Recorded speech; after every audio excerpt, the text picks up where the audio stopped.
करूंगी। महेश जी, महाराष्ट्र की जीत के लिए अनंत कोटिशः शुभकामनाएं आपको, क्योंकि जिस तरीके का खेल हुआ है शायद राजनीतिक पंडितों ने भी नहीं सोचा होगा। यहाँ पर चंदन जी बैठे हुए हैं, इसके अलावा दिनेश सिंह गेट जी बैठे हुए हैं, इन्होंने भी शायद आकलन नहीं किया होगा कि आंकड़ा ऐसा हो जाएगा। बिल्कुल पूजा जी, नंदन है, बंदन है, अभिनंदन है। महाराष्ट्र में इस ऐतिहासिक जीत को मैं समझता हूँ कि लोकतंत्र के इतिहास में ऐसा जनादेश, ऐसा मैंडेट बहुत मुश्किल ही किसी पार्टी को मिलती है, और उसी पार्टी को मिलती है जो कहीं जनअपेक्षा पे या जो जनता की जो सोच समझ या उस क्षेत्र की जो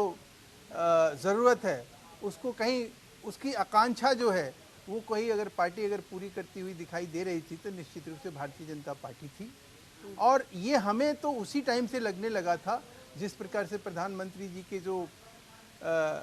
जनसभाएं थी, उनकी रैली थी, उनके रोड शो थे, उसमें जो लोगों की हुजूम थी, जो प्यार था, जो ललक था। और दूसरी बात कि अभी हाल के चुनाव में ही, लोकसभा के चुनाव में हमारे जो नतीजे थे वो हमारे प्रतिकूल थे।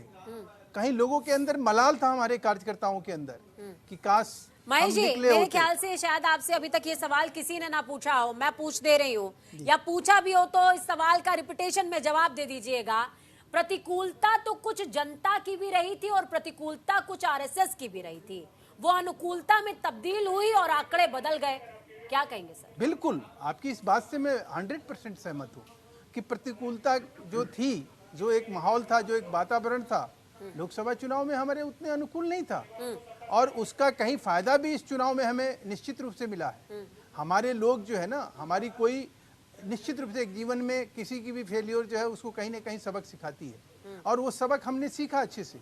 और इस लड़ाई को जो ये पॉलिटिकल मैनेजमेंट था बीजेपी का, निश्चित रूप से उसमें हमारे कार्यकर्ता, नेता, हमारी नीति, हमारे जो शीर्षस्थ नेतृत्व है, या वो गृह मंत्री हो, या देश के प्रधानमंत्री हो, या हमारे अध्यक्ष हो, या वहाँ के हमारे डिप्टी चीफ मिनिस्टर हो देवेंद्र फडणवीस जी हो, ये सारे लोगों की जो एक आपस में जो कम्युनिकेशन था, कनेक्शन था, तालमेल था, हमारे जो एलाइज थे उनके साथ, वो इतना बेहतरीन था। और जो सबसे इसमें जो है एक अहम भूमिका, इसी कामना के साथ में 10 सेकेंड,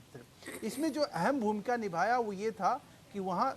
छत्रपति शिवाजी महाराज को जो है गौण करके जिस तरह से औरंगजेब को जो है महिमा मंडित करने का वहाँ काम किया गया, जिस प्रकार से वहाँ मुसलमानों को लेकर एक तुष्टीकरण की नीति और नियत सामने कहीं दिखाई दी हमारे प्रतिद्वंदी को, जो एक हिंदुत्व का डंका बजाता था, शिवसेना यूबीटी जो कहता था, लेकिन वो कहीं अगर औरंगजेब का समर्थन और सम्मान में खड़ा था, वो लोगों को कहीं ना कहीं चुभन दे पाई। वो चुभन जो है आज के डेट में हमारे लिए जो है कहीं वरदान साबित हुआ, और हमने उस सम्मान की लड़ाई लड़ी। हमने ओपन, हमें लोग कहे कि भाई कटेंगे और बटेंगे की नारे देकर आप चुनाव जीते हैं, हम कह रहे हैं, फिर से कह रहे हैं कि अगर आप इस तरह की बात रखेंगे तो हमें ये कहने में कोई संकोच नहीं है कि भाई जो लोग इस देश में विध्वंसक चीज़ों को लेकर या देश विरोधी सोच के साथ आगे अगर बढ़ रहे हैं, उनको रोकने का और कोई तरीका नहीं है। ठीक है, उनको रोकने का और कोई तरीका नहीं है। और सामंजस्य का जिक्र आपने यहाँ पर महेश जी किया है, तो मैं अपेक्षा ये भी करूंगी कि चुनाव के बाद जिस तरीके के बयान सामने आ रहे हैं, फिर चाहे देवेंद्र फडणवीस की मां हो,